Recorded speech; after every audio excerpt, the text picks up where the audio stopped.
Shalom saudaraku, silakan duduk kembali. Pagi ini sama-sama kita mau belajar firman Tuhan. Mungkin saudara orang anggap bahwa terus mendengar dan belajar, ya asal kita lakukan biasa-biasa saja. Tetapi sebetulnya saudara, kalau kita lakukan dengan sungguh-sungguh, itu pasti terjadi sesuatu dalam hidup saya dan saudara. Nah, tema kita bulan ini saudara, kita baca sama-sama 1 Timotius 2 ayat 2. Apa yang telah engkau di depan banyak saksi, percayakan kepada orang-orang yang dapat dipercaya, yang bisa cakap mengajar orang lain.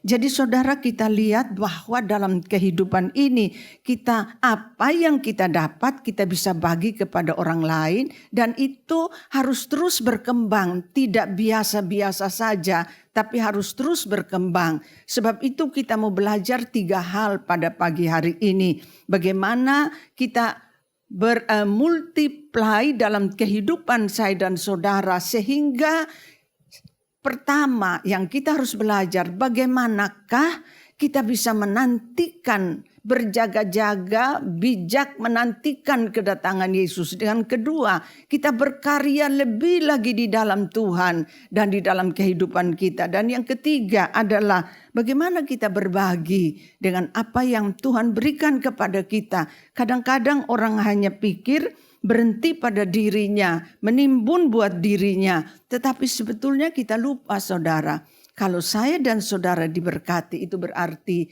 kita harus memberkati orang lain yang memerlukan dan membutuhkan. Sebab itu kita lihat sama-sama saudara, Matius pasal 25.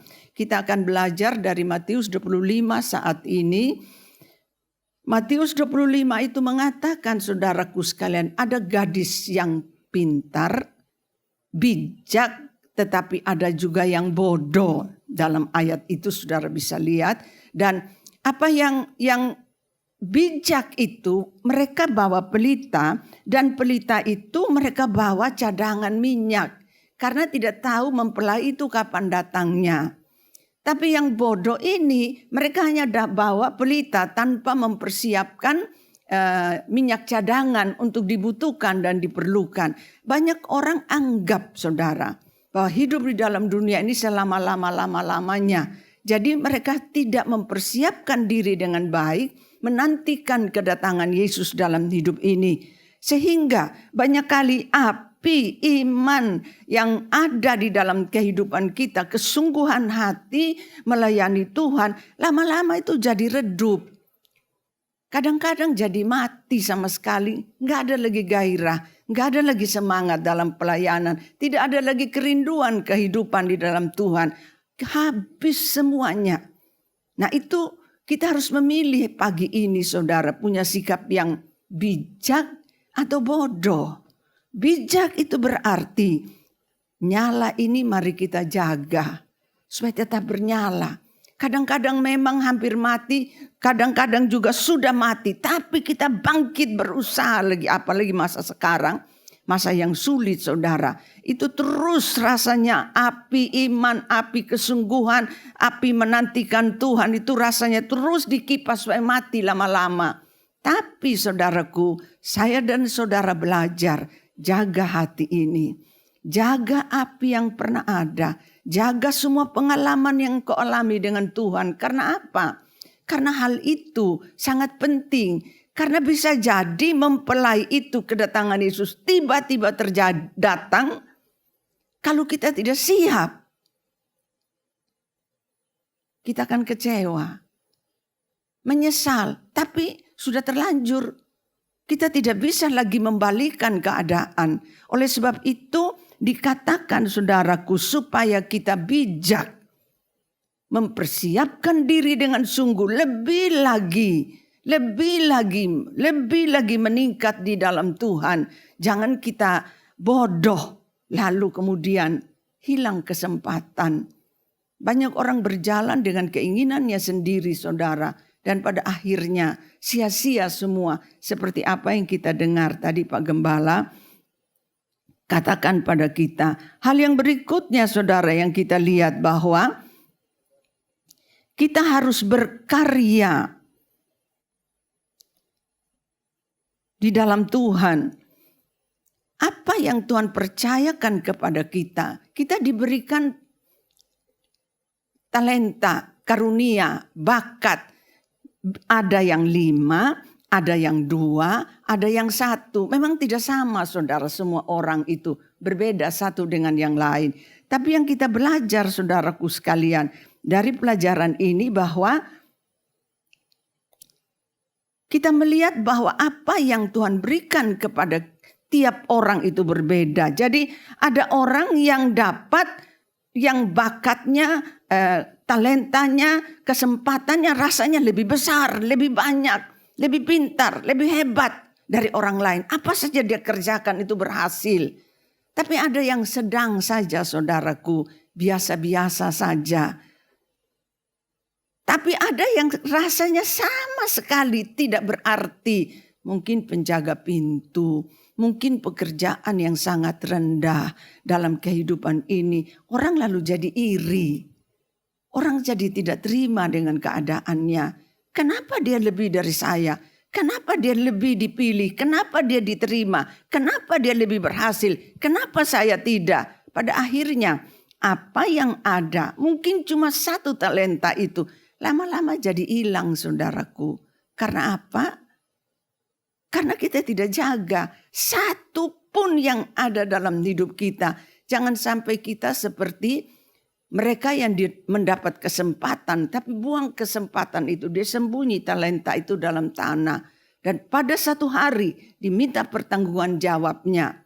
Dan apa yang dia jawab saudara? Karena Tuhan ini Tuhan yang hanya mau ambil saja tapi tidak mau melakukan sesuatu dalam kehidupan saya. Jadi saya tidak mau tahu, saya simpan saja, saya tidak mau perdagangkan, saya tidak mau mengembangkan apa yang ada pada saya. Dan akhirnya saudara dia diberikan pada yang 5 orang yang punya 5 talenta. Saudaraku sekalian, mungkin sangat-sangat sedikit, sangat-sangat sederhana apa yang kau kerjakan.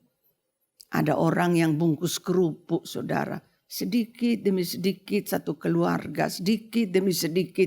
Jangan anggap itu pekerjaan yang rendah. Mungkin tukang sapu, tukang pel. Jangan pikir itu saudara orang yang sama sekali tidak dihargai. Saudaraku sekalian, hargailah. Ada orang yang lebih dapat talenta yang banyak. Kesempatan yang besar, jangan juga sombong. Jangan juga menekan yang di bawah. Kalaupun mungkin engkau sangat sederhana. Ini penting sekali. Ibu-ibu masa sekarang jangan terus menekan suaminya. Jangan terus ngomel saja. Ini gak ada, itu gak ada, tidak seperti dulu. Saudaraku sekalian, dengan demikian bisa hilang semua kesempatan yang pernah ada dalam kehidupan kita. Hargailah. Mari kita berkarya dengan apa yang dipercayakan dalam kehidupan saya dan saudara. Karena dengan kita lakukan dengan sungguh-sungguh apa yang diberikan kepada kita. Itu pasti akan meningkat saudara. Pasti akan berkembang. Karena Tuhan pasti memberkati kehidupan kita. Kalau kita tanggung jawab di dalam pekerjaan. Di dalam kesempatan yang Tuhan berikan. Banyak kali orang mau yang langsung jadi. Kita tidak pernah pikirkan. Kalau orang itu ada di posisi ini sekarang. Dia pernah dari bawah. Dia pernah alami masa-masa sulit dan dia baru kemudian sampai ke atas. Dan orang anggap saya mau jadi seperti dia. Saudara anggap pikir saya mau jadi kayak Pak Franky, saya mau jadi kayak Pak Rifin karena pada posisi sekarang sangat menonjol. Tapi saudara nggak pernah tahu bagaimana kehidupan mereka pernah bangkrut. Bagaimana kehidupan mereka ditinggal tidak punya orang tua. Kita kan nggak pernah tahu itu. Jadi kelihatan yang sederhana sekalipun dalam hidup ini. Hargailah. Berterima kasihlah. Karena itu kesempatan. Jangan sampai kesempatan itu hilang saudara. karena kita tidak menghargainya. Yang ketiga di dalam Matius 25 itu Tuhan Yesus berkata, apa yang kamu lakukan pada orang miskin, orang hina, atau orang sakit, orang di penjara, itu saya yang tambah saudara. Apa yang kamu lakukan pada orang yang hina, itu kamu lakukan untuk aku. Jadi ada yang tanya, kapan kami lihat engkau hina? Kami kan tidak pernah lihat itu. Iya, buat saudara-saudara yang hina, itu artinya mereka mewakili aku. Oleh sebab itu saudaraku sekalian, berbagi itu jangan tunggu orang balas kita. Berbagi itu jangan tunggu kalau kita sudah lebih baru kita kasih. Wanita Sarfat hanya punya minyak dan tepung sedikit. Lalu Elia berkata kepada dia, bikin dulu buat aku, bikin buat kamu, baru buat anakmu. Itu minyak dan tepung tidak akan habis sampai nanti datang berkat lebih besar sampai hujan turun. Dia tidak punya banyak saudaraku. Jangan anggap kalau sudah kaya baru bisa memberi. Jangan anggap kalau saya nanti sudah lebih baru saya bisa bagi pada orang lain. Jadi kasih yang bekas-bekas saja, kasih yang sisa-sisa saja. Saudaraku sekalian, berbagi itu karena saya sudah dapat. Saya biar punya hati yang peduli, memperhatikan orang-orang lain dalam kehidupan ini. Hari-hari ini saudara, banyak orang alami kesulitan. Saya ditelepon oleh seorang hamba Tuhan berkata begini, Bu, saya kalau telepon ibu, saya bukan mau minta uang. Orang anggap kalau orang cari kita, orang sudah harapkan sesuatu. Saya sungguh Bu, saya tidak minta uang Bu. Saya hanya mau cerita apa yang saya alami di pelayanan. Dia itu di pelosok saudara. Jadi satu pulau kecil yang ada di Flores. Pulau kecil di tengah laut begitu. Saya tidak punya siapa-siapa Bu untuk saya ajak bicara. Saya tidak punya orang untuk saya cerita. Jadi kita memberi itu belum tentu dalam bentuk saudaraku sekalian. Uang atau pakaian atau apa. Kita memberikan kasih dan perhatian pada orang. Buat dia itu sudah sangat berarti. Ya sudah saya bilang Bapak cerita saja kenapa. Karena hamba Tuhan saudara berkali-kali saya katakan. Kalau orang punya masalah dia datang ke hamba Tuhan atau pelayan Tuhan. Tapi kalau mereka punya masalah mau pergi kepada siapa saudara. Mau cerita sama orang lain. Nanti orang kata wah masa dia sudah melayani, dia punya masalah. Dia juga manusia seperti saya dan saudara. Dia perlu orang yang memperhatikan, yang peduli, yang mau dengar. Kadang-kadang kita anggap saya memberi itu untuk Tuhan. Tapi kita lupa saudaraku sekalian. Jangan sampai kita lupa, kita juga harus perhatikan pelayan-pelayan Tuhan, hamba-hamba Tuhan yang ada di sekitar saudara. Saudara kan tidak tahu, mungkin mereka nggak pernah makan, mereka sakit. Jangan sampai kita nggak peduli. Memang kita beri untuk Tuhan, tapi orang-orang di sekeliling kita. Dan saya juga mau berkata pada saudara, perhatikan hamba-hamba Tuhan di sekeliling saudara. Apakah mereka hidup layak? Anak-anak mereka bisa sekolah. Mungkin kita nggak pernah pikirkan karena kita anggap mereka hamba Tuhan, pasti tersedia semua. Belum tentu saudaraku. Mereka berjuang untuk itu. Tapi kan gak bisa omong. Kalau omong kan nanti jadi pembicaraan di mana-mana. Oleh sebab itu kita lihat saudara Tuhan Yesus berkata. Apa yang kamu buat, kamu lakukan untuk saudaramu yang hina, yang kekurangan, yang sakit, yang dipenjara. Orang yang tertekan, orang yang stres, yang membutuhkan sekali dukungan, doa atau perhatian. Atau orang tua yang kesepian dalam kehidupan ini. Banyak orang tua kesepian saudara. Mereka tidak bisa lagi pergi kemana-mana. Mereka tidak bisa lakukan lagi seperti waktu mereka muda. Mereka perlu orang. Mungkin mereka tidak butuh uang. Tapi hanya butuh perhatian dan kasih. Sebab itu saudara sebagai anak. Saya tidak bosan-bosan mau katakan. kunjungilah orang tua saudara. Teleponlah dia. Apa yang dia butuhkan, apa yang dia perlukan. Saudara dia belum omong apa, saudara baru telepon, kadang-kadang orang tua itu sudah meleleh air mata karena kangen pada anaknya, karena kangen pada cucunya. Itu satu sikap untuk berbagi kasih. Oleh sebab itu saudaraku sekalian, mari kita peduli. Perhatikanlah, berbagilah dengan orang-orang yang sangat memerlukan dalam kehidupan kita. Tidak selalu orang itu minta uang, tapi mereka minta kasih dan perhatian. Mereka minta ada orang yang mau dengar apa yang mereka alami dalam kehidupan ini. Begitu beratnya hidup ini sekarang saudaraku sekalian. Tapi orang biasanya terus pendam di dalam.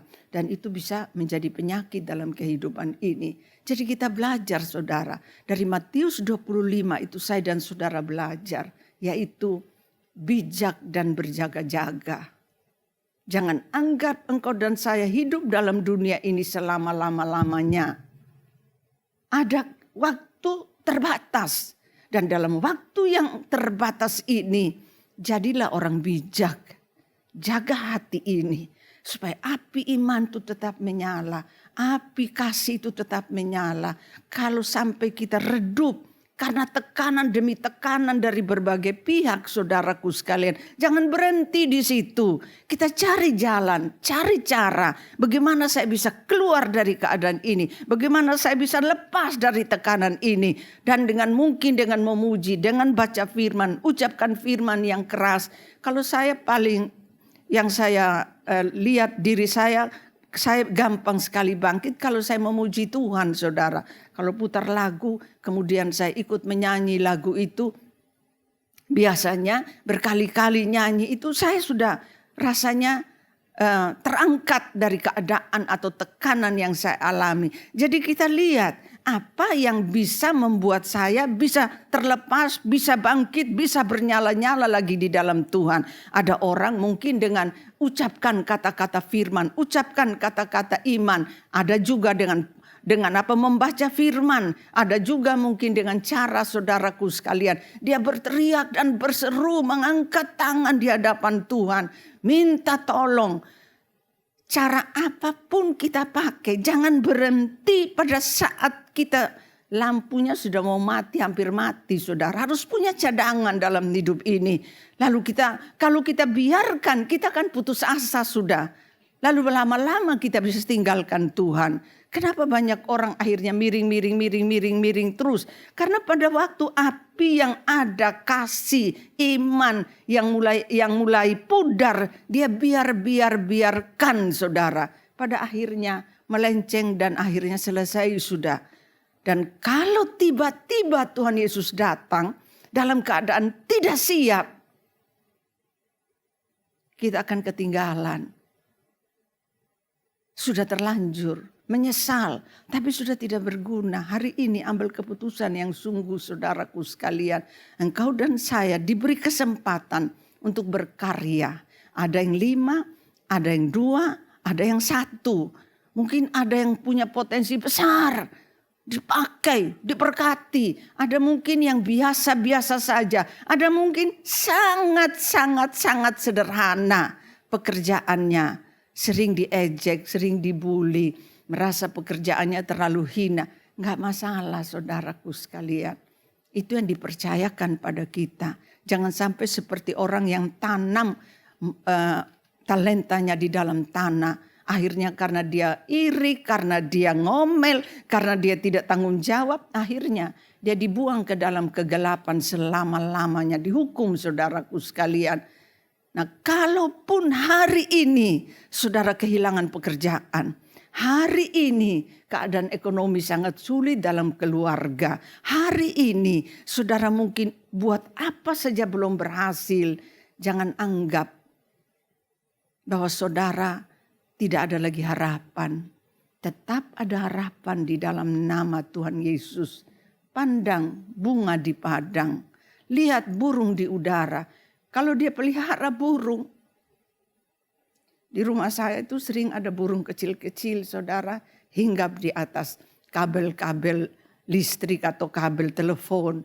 Saya kalau berdiri di halaman, saya lihat itu, saya lalu ingat, saudara, kalau burung aja dipelihara Tuhan, masa saya tidak?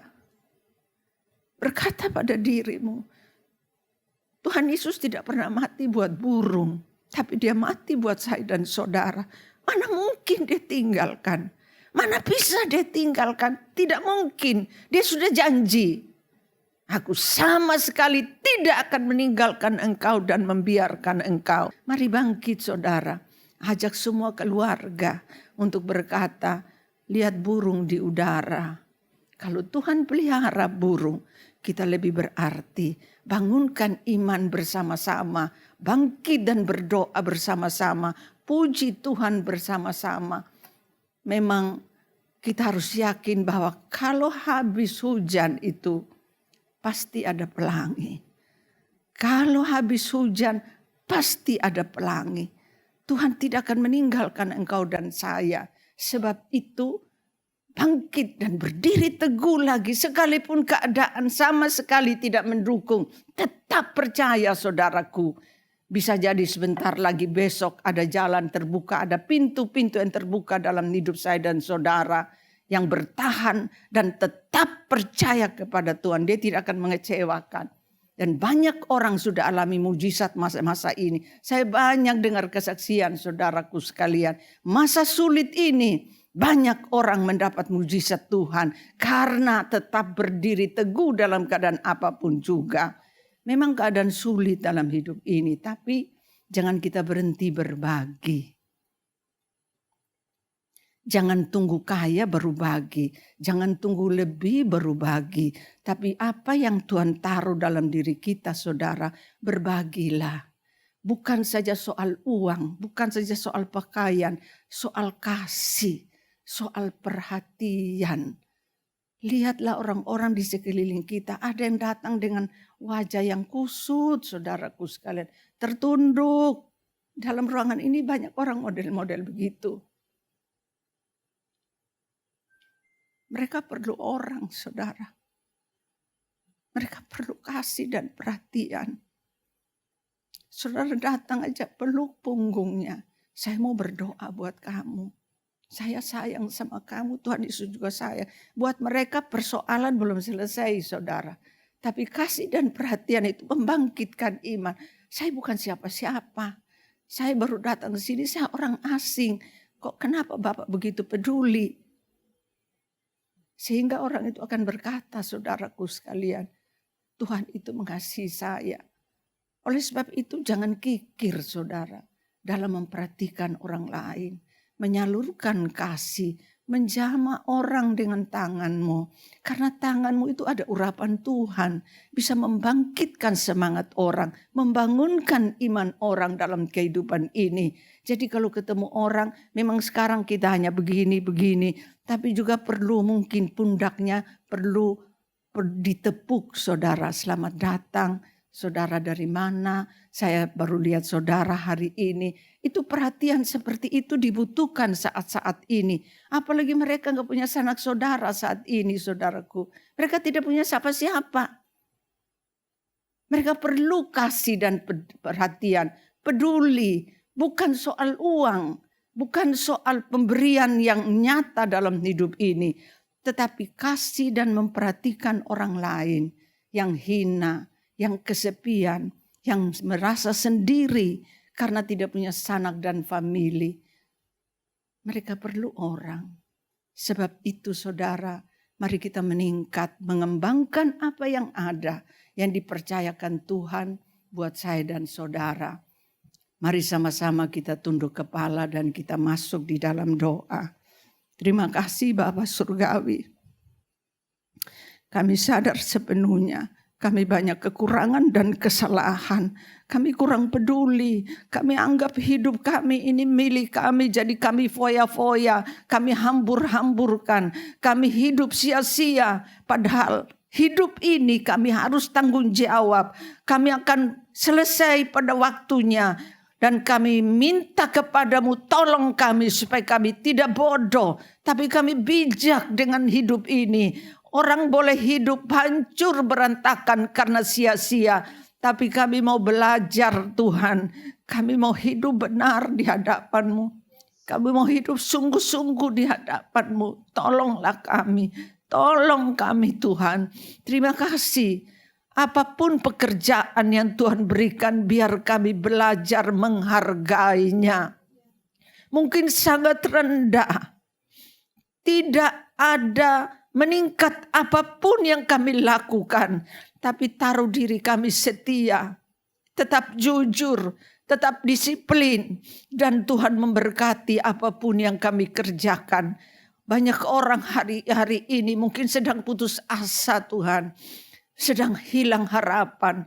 Tapi hamba berdoa di dalam nama Yesus yang berkuasa. Semua kekuatan, kuasa kegelapan yang menekan. Dan yang membuat mereka tidak bisa bangkit lalu merasa tidak berguna. Saya tolak dari hidup mereka. Dalam nama Tuhan Yesus. Darah Yesus yang berkuasa. Membebaskan hamba-hambamu Tuhan. Turunkan urapan Tuhan. Curahkan berkat Tuhan. Buka mata mereka. Berkati apa yang mereka kerjakan. Engkau lihat mereka yang setia. Mereka yang mau keluar dari keadaan ini. Berkatilah hidup mereka Tuhan. Buka pintu-pintu di dalam diri mereka. Terima kasih Tuhan. Apa yang ada pada kami tidak banyak mungkin.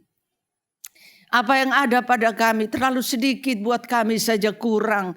Tetapi kami mau belajar berbagi. Bukan saja soal uang, tapi soal perhatian dan kasih pada orang lain. Begitu banyak orang susah hari-hari ini. Kesepian karena tidak punya saudara. Tidak ada orang yang memperhatikan mereka. Mereka sakit. Tolong Tuhan, berikan pada hati kami. Supaya kami perhatikan orang-orang seperti ini. Dan kami mau datang perhatikan, kami mau doakan.